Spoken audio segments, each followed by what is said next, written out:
चंदन हो चंदन। हाँ भाई की भेल ये? कहलियो मुकेश भाई का शादी छिए। अच्छा। एगो बड़ा जबरदस्त आइटम एलै हन नाचै ल। केहन छै ये? की कहियो बड़ा मस्त। अरे चंदन एगो बात बुझला की? ओ नचै छै गाबै ले त तोरे ताजा पड़तौ। चल बे हिला कर राख देबै। मस्त भ जेतै। जय जय कह देबै।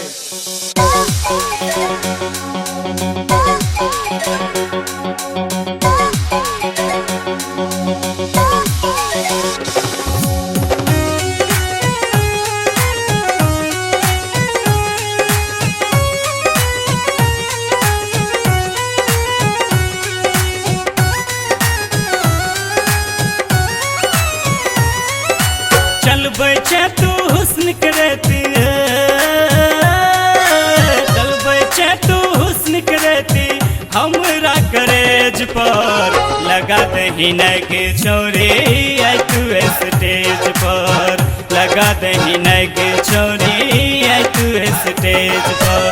चल बैठे तू हुस्न करती हमरा करेज पर लगा दही नई के छोरी आई तू स्टेज पर, लगा दही नई के छोरी आई तू स्टेज पर।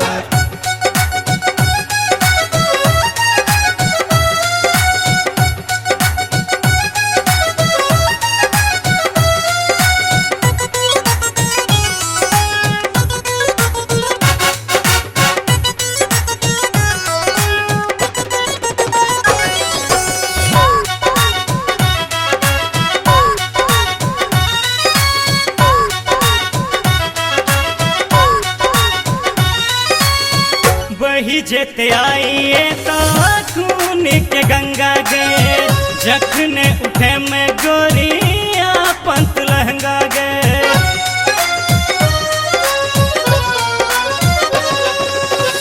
वही जेते आइए तो खून के गंगा गए, जखने उठे में गोरिया पंत लहंगा गए।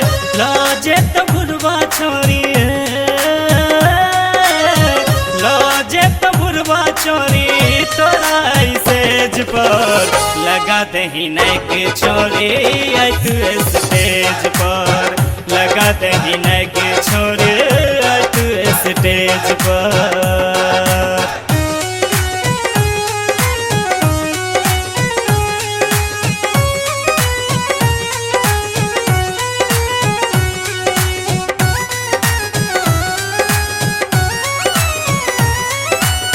लहंगा पर चोली तो हर लगे छो बबाल गे, ता तक थैया तू नचे छे कमाल गे।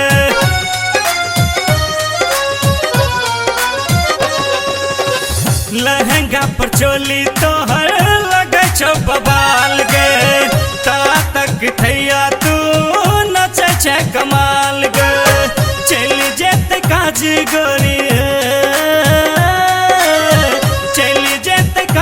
गोरी टेबल कुर्सी मेज पर लगा दही नई के छोरी आई तू स्टेज पर, लगा दही नई के छोरी आई तू स्टेज पर।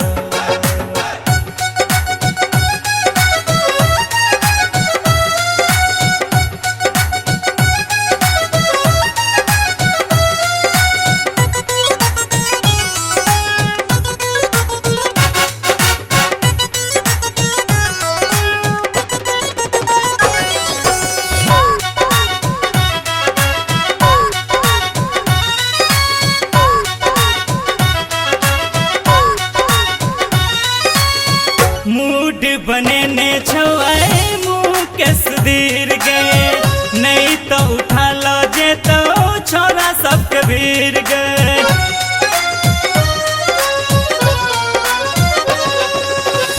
मूड बने ने छवाए मुँह के सुधीर गए, नहीं तो उठा लो जे तो छोरा सब कबीर गए। लाल हजरिया गोरी लाल हजरिया गोरी मछली नॉन वेज पर लगा दही नगे छोरी आई तू स्टेज पर लगा दही नगे छोरी आई तू स्टेज पर चल बैठे तू हुस्न करती चल बैठे तू हुस्न करती हमरा करेज पर लगा दही नगे छोरी आई तू स्टेज पर लगा दही नगे छोरी आई तू स्टेज पर चल बैठे तू हुस्न करती हमरा करेज पर लगा दही नगे छोरी आई तू स्टेज पर लगा दही नगे छोरी आई तू स्टेज पर